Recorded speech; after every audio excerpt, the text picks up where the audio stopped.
हर किसी पर सवाल उठाने वाली भारतीय जनता पार्टी सर्वप्रथम तो आज कान पकड़ के इस देश से माफी मांगे। माफी इसलिए मांगे क्योंकि उनके बड़े वरिष्ठ नेता, जम्मू कश्मीर के अध्यक्ष रह चुके बीजेपी के कार्यकारिणी के सदस्य रविंद्र रैना ने आज एक रील पोस्ट करी। वो बर्फ पर अटखेलियां कर रहे हैं, 10-10 सुरक्षा कर्मियों के साथ रील बनाकर डाल रहे हैं। 2000 पर्यटकों के लिए एक सुरक्षा कर्मी नहीं था और रविंद्र रैना के साथ 10 सुरक्षा कर्मी रील बना के डाली जा रही रविंद्र रैना के द्वारा। क्या यह सही है? क्या यह संवेदनशीलता नहीं है? जब पूरा देश शोकाकुल है, अभी जो मृतक हैं उनकी चिताएं ठंडी नहीं हुई हैं, ऐसे में यह करना, इस तरह की हरकतें बीजेपी का असली चरित्र दिखाता है, जो असंवेदनशील है, जिसको फर्क ही नहीं पड़ता इस देश में क्या हो रहा है। ये पूरा देश आक्रोशित है, उद्वेलित है। ये अपनी सरकार से जवाबदेही कार्रवाई चाहता है। ये चाहता है कि पाकिस्तान को ऐसा सबक सिखाया जाए कि उसके होश फाख्ता हो जाए। आज सवाल यह भी है कि 13 से 14 दिन बीत जाने पर भी एक भी आतंकी अभी तक क्यों नहीं गिरफ्तार हुआ है? एक भी आतंकी अभी तक क्यों हमारे सुरक्षा कर्मियों की गिरफ्त में नहीं आया है? 200 किलोमीटर अंदर वो इतने सारे असलहे, इतनी बंदूकें लेकर आ गए। कितने असलहे उनके पास थे, कितनी बंदूकें उनके पास थी? वो 200 किलोमीटर उसके बाद गायब भी हो गए। उनको धरती निगल गई, आसमान खा गया। बहुत सारे सवाल आज उठाए जाएंगे।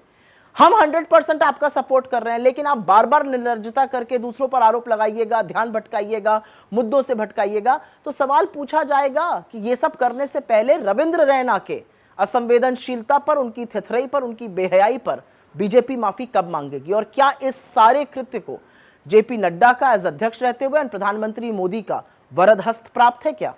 पहलगाम का आतंकी हमला राहुल गांधी ने क्या किया और नरेंद्र मोदी ने क्या किया? राहुल गांधी अमेरिका की अपनी विदेश यात्रा को रद्द करके तुरंत देश लौटे। राहुल गांधी ने आते ही उसी दिन CWC की बैठक में भाग लिया, जिस बैठक में इस आतंकी हमले के खिलाफ एक निर्णायक प्रस्ताव पारित हुआ और सरकार को समर्थन की बात कही गई। राहुल गांधी उसी दिन सर्वदलीय बैठक में शामिल हुए और उन्होंने सरकार को 100% सपोर्ट का आश्वासन दिया। राहुल गांधी अगले दिन कश्मीर पहुंचे, जहां पर उन्होंने घायलों से मुलाकात करी और लोकल लोगों से मिले जो भयभीत हैं और आशंकित हैं। राहुल गांधी फिर कानपुर गए, जहां पर शहीद शुभम द्विवेदी के परिवार से मिलकर उन्होंने उनको ढांढस बंधाया। राहुल गांधी ने इस क्रूर निर्मम आतंकी हमले में जो लोग मारे गए हैं उनको शहीद का दर्जा देने की मांग उठाई। राहुल गांधी ने एक बार सरकार से फिर कहा, हम 100% आपके साथ हैं, इतनी कठोर और निर्णायक कार्रवाई करिए कि हिंदुस्तान के खिलाफ इस तरह की चीज करने वालों की रूह कांप जाए। नरेंद्र मोदी भी सऊदी अरब की यात्रा को छोटा करके वापस आए। नरेंद्र मोदी वापस आकर कश्मीर जाने के बजाय बिहार चले गए। नरेंद्र मोदी ने बिहार में अपने अंग्रेजी के भाषण में एक बार भी पाकिस्तान का नाम नहीं लिया।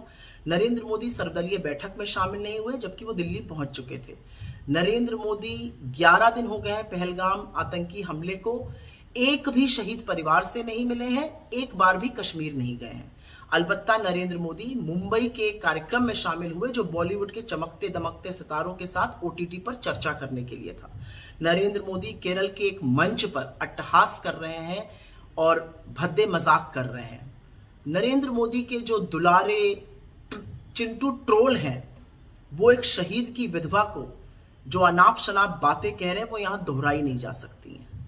बहुत फर्क है राहुल गांधी में और नरेंद्र मोदी में।